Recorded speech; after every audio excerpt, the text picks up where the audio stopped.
To our amazing viewers at Cheating Tales Lab, welcome and thank you. Your presence makes these stories worth sharing. We'd love to hear, which part of the world are you joining us from?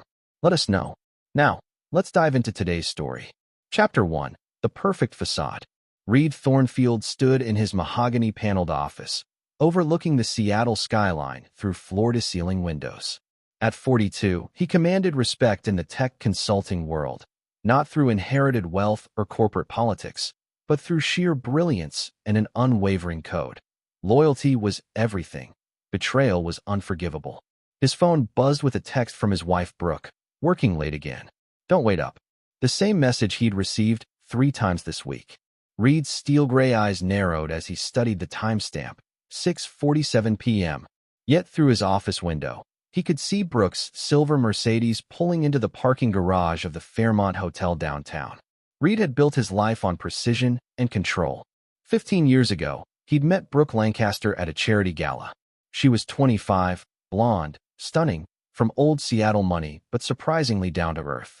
Or so he'd thought. They'd married within a year, and she'd given him 2 children, Megan, now 14, and Cameron, 12. But Brooke had never truly understood the man she'd married. Reed wasn't just successful. He was dangerous in ways that polite society couldn't fathom. His childhood in foster care had taught him that trust was earned and betrayal was answered with consequences that matched the crime. As Reed watched his wife's car disappear into the hotel garage, he felt something cold settle in his chest. Not heartbreak. Reed Thornfield didn't break. It was something far more calculating. He pulled out his laptop and began typing, his fingers moving with surgical precision across the keyboard. Within 30 minutes, he had access to Brooke's phone records, credit card statements, and even her iCloud backup. Technology was his weapon, and he wielded it like a scalpel. What he discovered made his jaw clench. 6 months of hotel receipts. Deleted text messages to someone named Tyler Garrison. Restaurant reservations for 2 at places Reed had never been. But most damning of all, a series of videos on her phone, automatically backed up to the cloud, that she'd thought were permanently deleted. Reed leaned back in his leather chair, a predator who'd just caught scent of prey. He didn't feel anger. Anger was messy, impulsive. What he felt was something much more dangerous. The cold satisfaction of a man about to architect the perfect downfall. Chapter 2. The Hunter's Profile. Tyler Garrison was exactly what Reed had expected. 34. Charming in that practiced way of men who made careers out of seducing married women, and currently employed as Brooke's personal trainer at an exclusive fitness club. But Reed's investigation revealed layers beneath the surface that even Brooke didn't know.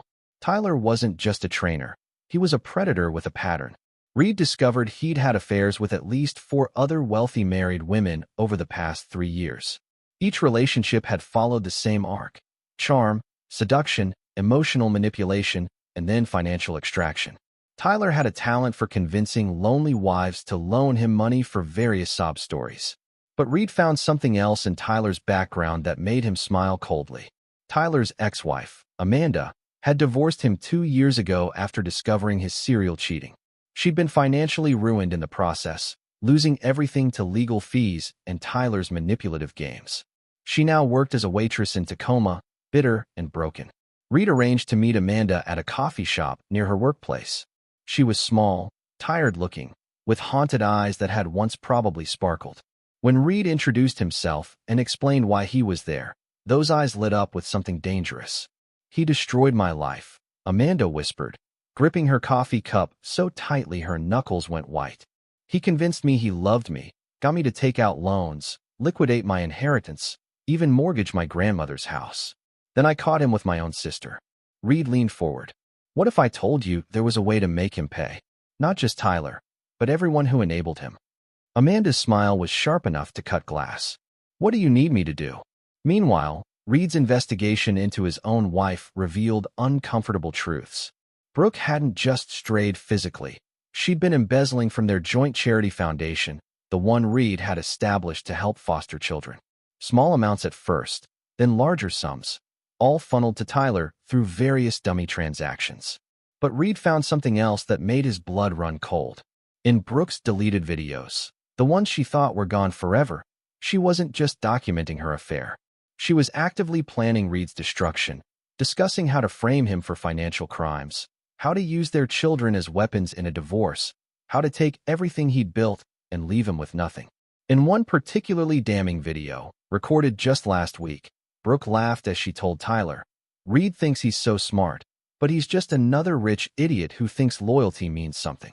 By the time I'm done, he'll be lucky if he gets supervised visitation with the kids." Reed saved every file, every video, every shred of evidence. But he wouldn't use them yet. No, he had something much more elegant in mind. Chapter 3. The Web Begins. Reed's first move was subtle. He began feeding Brooke exactly what she wanted to hear. He played the role of the oblivious husband perfectly, even going so far as to suggest they renew their wedding vows for their upcoming 15th anniversary. "That's a wonderful idea," Brooke said, her smile not quite reaching her eyes. "We should invite everyone important to us." "Absolutely," Reed agreed. "I'll handle all the arrangements. I want it to be perfect." What Brooke didn't know was that Reed was already orchestrating the guest list like a chess master positioning pieces. He invited Tyler's ex-wife Amanda, introducing her as a new business associate. He invited several of Tyler's previous victims, women Reed had tracked down and quietly contacted. He even invited Brooke's own sister, who had her own complicated history with Tyler. Reed also began documenting everything. Hidden cameras in the house, recording devices in Brooke's car, financial forensics that would make a federal prosecutor weep with joy. But his masterstroke was psychological.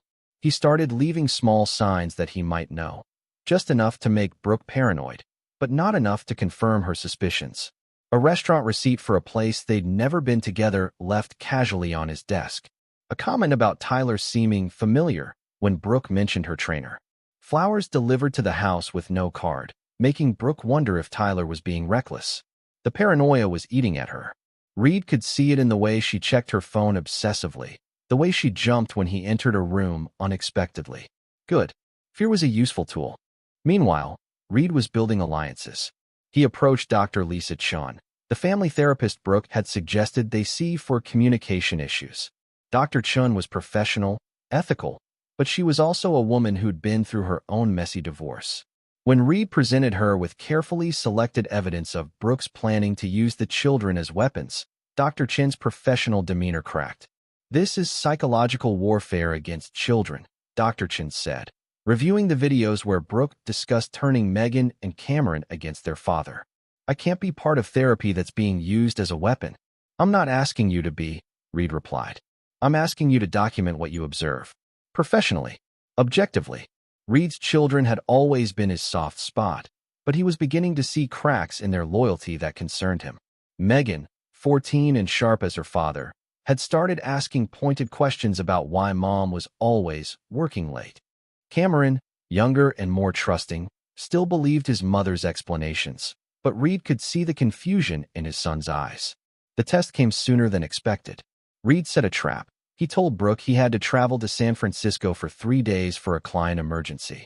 Instead, he checked into a hotel across town and waited. Within hours, Brooke had invited Tyler to the house. Reed's hidden cameras captured everything. Tyler lounging in Reed's chair, wearing Reed's clothes, eating dinner at Reed's table with Reed's children. But the most damning footage came when Megan confronted her mother. "Mom, why is he here again? Dad said he had to travel for work, not move out." Brooke's response was captured in perfect high definition. "Sometimes adults have complicated relationships, honey. You'll understand when you're older." "And Megan, let's keep this between us girls, okay? Daddy might not understand." Reed watched his 14-year-old daughter's face as she processed her mother asking her to lie to her father. The betrayal in Megan's eyes was absolute, not just of Reed, but of everything she believed about her family. That night, Megan called Reed's hotel.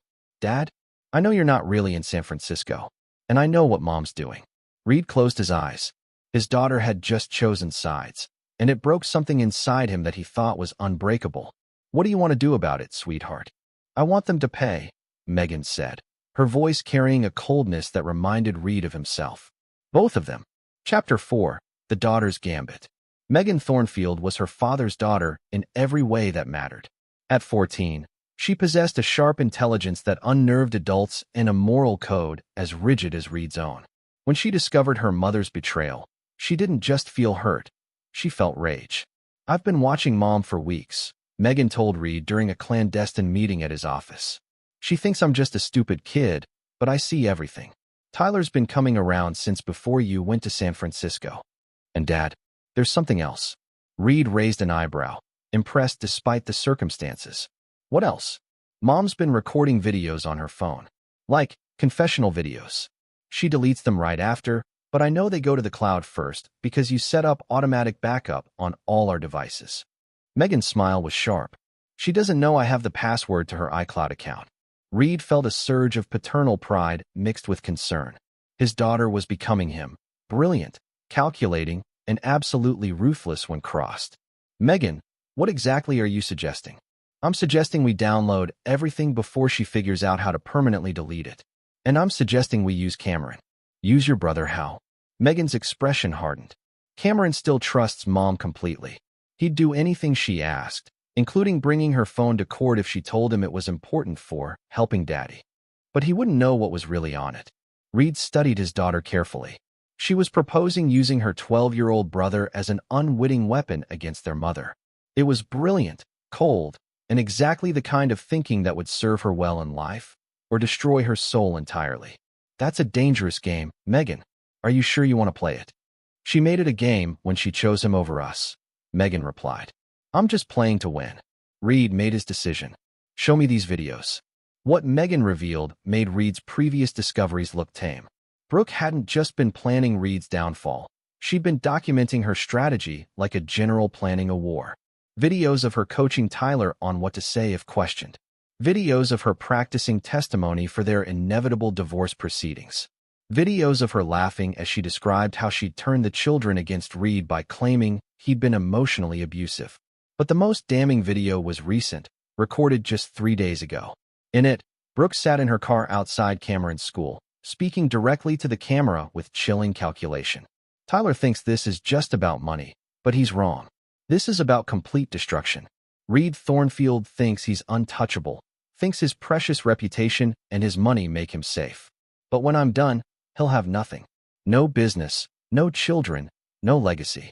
And the beautiful part? He'll do it to himself, trying to fight me." Reed watched his wife's face on the screen, noting the lack of any real emotion except malicious satisfaction. This wasn't a woman who'd fallen out of love or made a mistake. This was a predator who'd been wearing a mask for 15 years. "Dad," Megan's voice was small suddenly, the 14-year-old breaking through the calculating exterior. "Did Mom ever love us? Really love us?" Reed pulled his daughter close, feeling her shake slightly. "I don't know, sweetheart, but I know we love each other, and that's going to have to be enough." Chapter 5. The Perfect Storm. Reed's plan entered its next phase with the precision of a military operation. He began feeding Tyler information through Amanda, his ex-wife, who was now secretly working with Reed. The information was carefully crafted to make Tyler believe he was being investigated by the IRS for tax evasion, something that would make any man in his position panic. Tyler's reaction was exactly what Reed had predicted. Instead of distancing himself from Brooke, he accelerated their timeline. Within a week, Tyler was pushing Brooke to file for divorce immediately and liquidate assets before Reed could hide them. What Tyler didn't know was that Reed was recording every conversation, documenting every financial transaction, and building a case that would destroy both of them legally and financially. But Reed wanted more than legal victory. He wanted complete destruction. The breakthrough came when Cameron, innocent and trusting, mentioned that Mommy's friend Tyler had been teaching him to play video games. Reed's blood ran cold when he realized Tyler had been cultivating a relationship with his son, not out of genuine affection, but as part of the long-term strategy to replace Reed entirely. That night, Reed made a decision that would haunt him forever. He installed surveillance software on Cameron's tablet and phone, not to spy on his son, but to document any inappropriate contact from Tyler. What he discovered was worse than he'd imagined. Tyler hadn't just been playing games with Cameron. He'd been subtly undermining Reed's relationship with his son. Casual comments about how real men handled problems. Suggestions that Reed was probably stressed about work when Cameron complained about his father seeming distant. Most disturbing of all, Tyler had given Cameron a new phone just for games that Brooke didn't know about. Reed traced the phone's activity and found text messages that made his hands shake with rage. Tyler wasn't grooming Cameron sexually, but he was grooming him emotionally, positioning himself as the cool dad figure while systematically eroding Cameron's trust in Reed. The final straw came when Reed discovered that Tyler had convinced Cameron to lie about where he'd been one afternoon. Cameron had told Reed he was at soccer practice, but he'd actually been at Tyler's apartment, playing video games and eating pizza, while Tyler subtly questioned him about Reed's business and daily routines. Reed realized that Tyler wasn't just stealing his wife, he was stealing his son, and that was unforgivable. That night, Reed called a family meeting. He sat across from Brooke and Cameron in their living room, with Megan beside him, and spoke with the calm precision of a man passing sentence. "I know about Tyler," he said simply. Brooke's face went white, then flushed red. "I don't know what you're talking about." 6 months of hotel receipts. The charity money you've been stealing. The videos you think you deleted. Reed's voice never wavered. "And most importantly, I know about Cameron's secret phone." Cameron looked confused and frightened. "Dad, I don't." "It's okay, son. You didn't know you were being manipulated." Reed's eyes never left Brooke's face. "But your mother did." "Reed, listen to me," Brooke started. "No." The single word cut through the air like a blade. "You listen to me. You have 48 hours to end this. Cut all contact with Tyler, return the stolen money, and we might be able to work through this as a family." Brooke's mask finally slipped entirely. "You think you can threaten me? You think you can control me like one of your business deals? I've been planning this for months, Reed. You have no idea what's coming." Reed smiled, and it was the most terrifying expression his family had ever seen. "Actually, Brooke, I know exactly what's coming. The question is whether you're smart enough to change course before it's too late." He stood up, straightened his jacket, and looked down at the woman he'd loved for 15 years. 48 hours. Brooke chose war. Chapter 6. The Point of No Return. Brooke's response to Reed's ultimatum was swift and vicious. Within 24 hours, she'd filed for divorce, obtained a temporary restraining order claiming Reed had threatened her, and moved Tyler into the family home. But her biggest mistake was underestimating both Reed's reach and his daughter's loyalty. Reed had anticipated every move. When the sheriff served him with the restraining order at his office, Reed simply handed the deputy a folder containing documented evidence of Brooke's affair, the theft from their charity foundation, and Tyler's pattern of targeting married women. He also provided a recording of Brooke explicitly threatening to destroy him, captured just hours after their family meeting. "I've been married to a prosecutor for 15 years, Reed told the confused deputy. "I know what real threats sound like, and I know what manufactured evidence looks like. Mrs. Thornfield is about to learn the difference." Meanwhile, Megan executed her part of the plan with surgical precision. Using her mother's own words against her, she confronted Brooke about Tyler living in their house. "Mom, you said we should keep secrets from Dad, but isn't keeping Tyler here a secret from the judge too? I mean, if you guys are just friends like you told the court, why is he sleeping in your bedroom?" Brooke's response was captured on video by the hidden cameras Reed had installed months earlier. "Megan, you need to understand that grown-up relationships are complicated. Sometimes we have to bend the truth to protect ourselves." "Bend the truth? Or lie?" Megan pressed, her voice carrying a quality that reminded Brooke uncomfortably of Reed. "Sometimes there's no difference," Brooke snapped, then seemed to realize what she'd admitted. "Just don't repeat this conversation to anyone, okay?" But Reed's masterstroke was using Tyler's own psychology against him. Through Amanda, Reed leaked information that Brooke had been secretly recording Tyler during their intimate moments, something that was actually true, though Tyler didn't know Reed had access to those recordings. The paranoia this created drove Tyler to do exactly what Reed wanted. He confronted Brooke aggressively, demanding she prove her loyalty by cutting all ties with Reed immediately. Tyler's ultimatum, that Brooke choose between him and any ongoing relationship with Reed, was captured on multiple cameras and recording devices. When Tyler grabbed Brooke's phone and started deleting files, he was unknowingly destroying evidence that would have helped her case while being recorded in the act of tampering with evidence. But Reed saved his most devastating move for last. He arranged for Cameron to accidentally discover Tyler's secret relationship with his ex-wife Amanda. Reed orchestrated a scenario where Cameron saw Amanda leaving Tyler's apartment early one morning, leading the confused 12-year-old to ask innocent questions that revealed Tyler had been lying about his past. "Mom," Cameron said at dinner that night, his voice small and confused. "Tyler said he'd never been married, but I saw a lady leaving his apartment who called him honey.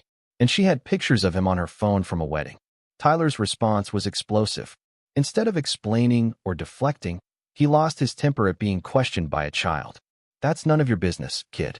Maybe you should mind your own business instead of spying on adults."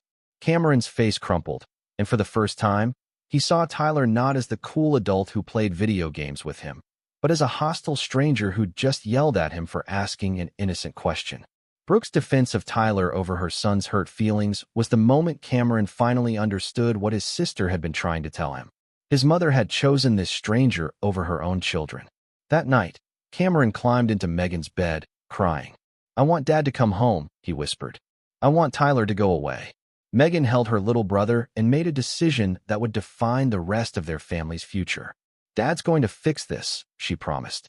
"But Cameron, when this is over, we might not have a mom anymore. Are you okay with that?" Cameron was quiet for a long time before answering. "If she doesn't want to be our mom, then she's not really our mom anyway, right?" The next morning, Megan sent her father a text message that contained just 3 words. "We're ready, Dad." Reed read the message and felt something cold and final settle in his chest. His children had made their choice. Now it was time to end this war permanently. Chapter 7. The Trap Springs. The custody hearing was scheduled for a Thursday morning in early October. Reed arrived at the courthouse in a perfectly tailored charcoal suit, carrying a single briefcase and wearing the expression of a man who'd already won. Across the courtroom, Brooke sat with her lawyer, an expensive family law attorney named Patricia Wells who specialized in high-asset divorces. Tyler wasn't there. Reed's investigation had revealed that Tyler had outstanding warrants in California for violating a previous restraining order. An anonymous tip to the Seattle police had resulted in Tyler being arrested just 2 days earlier, leaving Brooke to face the hearing alone. "Your Honor," Patricia Wells began, "my client has been the victim of psychological and financial abuse. Mr. Thornfield has used his considerable resources to stalk and harass Mrs. Thornfield, going so far as to have her boyfriend falsely arrested." Judge Margaret Foster, a stern woman in her 60s who'd seen every kind of family destruction imaginable, listened impassively. "Mrs. Wells, I've reviewed the preliminary evidence submitted by both parties. Before we proceed with testimony, are you certain your client wants to continue with her current narrative?" Reed's lawyer, David Park, stood up. "Your Honor, we have substantial evidence that Mrs. Thornfield has been engaged in a coordinated campaign to defraud the court, steal from their joint charitable foundation, and psychologically manipulate their children." "That's preposterous," Patricia Wells started. "He never cared about the kids." Brooke spat, her composure finally cracking under the pressure. "He's a cold, calculating monster who sees his own children as possessions." Her lawyer tried to silence her, but Brooke was beyond reason. "A clear case of neglect, Your Honor." Judge Foster raised her hand for silence, but before she could speak, the courtroom door opened. Cameron walked in, holding his mother's old phone, the one she'd given him months ago when she upgraded, the one that still had automatic cloud backup enabled.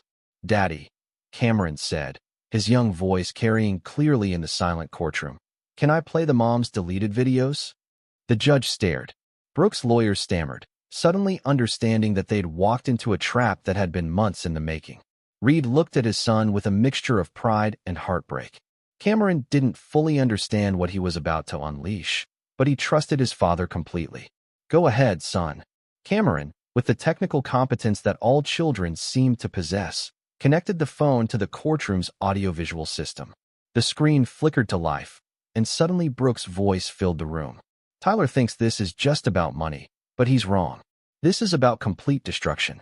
Reed Thornfield thinks he's untouchable, thinks his precious reputation and his money make him safe. But when I'm done, he'll have nothing. No business, no children, no legacy." A single tear rolled down the judge's cheek as the video began to play in full. Chapter 8. The Reckoning. The courtroom was utterly silent except for Brooke's recorded voice detailing her plans to destroy Reed and manipulate their children. Judge Foster watched with increasing horror as video after video played, showing Brooke coaching Tyler on how to lie to authorities, laughing about stealing from the charity foundation, and most damning of all, describing her children as weapons to be used against their father. "Turn it off," Patricia Wells whispered to her client, but Brooke seemed frozen, watching her own destruction play out on the screen. The final video was the most devastating. In it, Brooke sat in her car outside a family therapy session, speaking directly to the camera with chilling honesty. "Dr. Chin thinks she's helping us communicate better, but she's actually giving me ammunition. Every weakness Reed admits to, every moment of vulnerability, I'm cataloging for the divorce proceedings. The beautiful irony is that he thinks going to therapy shows he's trying to save our marriage. He has no idea he's helping me destroy him." When the videos finally ended, the silence stretched for nearly a full minute. Judge Foster removed her glasses and rubbed her temples. "Mrs. Thornfield," she said finally, "in 30 years on the bench, I have never seen such a calculated betrayal of family, trust, and the court system itself." Reed watched his wife's face as the reality of her situation finally sank in. She'd been outmaneuvered completely, not through legal technicalities or financial pressure, but through her own arrogance and cruelty. "Your Honor," Brooke's lawyer said desperately, "we move to exclude this evidence on the grounds that it was obtained illegally." "Counselor," Judge Foster interrupted, "these videos were recorded by Mrs. Thornfield herself, on devices she provided to her children, with cloud backup services she authorized. There is nothing illegal about a child accessing their own device." Reed stood up slowly. "Your Honor, I'd like to present additional evidence." What followed was 2 hours of systematic destruction. Financial records showing Brooke's theft from their charity foundation. Medical records showing she'd been secretly drugging Reed with anti-anxiety medication to make him appear unstable in public. Recordings of Tyler manipulating Cameron and attempting to turn him against his father. But Reed's final piece of evidence was personal and devastating. "Your Honor, I present a recording of Mrs. Thornfield speaking with her sister, made just last week." Brooke's face went white. She knew exactly which conversation Reed meant. The recording was crystal clear. Brooke's voice, speaking to her sister Lisa. "The kids will get over it. Children are resilient. And honestly, Reed's been such a distant father anyway. Cameron barely knows him, and Megan's just going through a phase where she thinks she's daddy's little girl. Give it 6 months with Tyler, and they'll forget Reed ever existed." Cameron, sitting in the gallery beside his sister, made a small sound of pain. Megan reached over and took his hand, her face set in an expression of rage that looked exactly like her father's. "Lisa, I'm not the first woman to trade up for a better model." Brooke's recorded voice continued. "Reed served his purpose. He gave me financial security and respectability. But Tyler makes me feel alive in ways Reed never could. The kids will understand when they're older." Judge Foster looked at Cameron, then at Megan, then at Reed. "Mr. Thornfield, what are you asking this court to do?" Reed's voice was steady, but there was something final in it. "I'm asking for full custody of both children, a complete restraining order preventing Mrs. Thornfield from contact with them, and criminal prosecution for theft, fraud, and perjury." "You can't take my children," Brooke screamed, finally breaking completely. "They're my children." Cameron stood up in the gallery, his young voice carrying clearly through the courtroom. "No, you're not our mom anymore. Moms don't try to hurt their kids, Dad. Moms don't lie to judges. You're just..." Brooke now. Reed felt his heart break and mend simultaneously. His son had just severed the last emotional tie to the woman who'd given birth to him, and he'd done it with the kind of moral clarity that adults spent lifetimes trying to achieve. "So ordered," Judge Foster said, her voice heavy with sadness. "Mrs. Thornfield, you are hereby enjoined from any contact with the minor children. Mr. Thornfield, full custody is awarded to you. Bailiff, please escort Mrs. Thornfield into custody pending criminal charges." As Brooke was led away in handcuffs, she turned to look at her children one last time. Megan met her gaze without flinching, but Cameron had already turned away. Reed's revenge was complete, but victory tasted like ashes in his mouth. Chapter 9. The Price of Justice.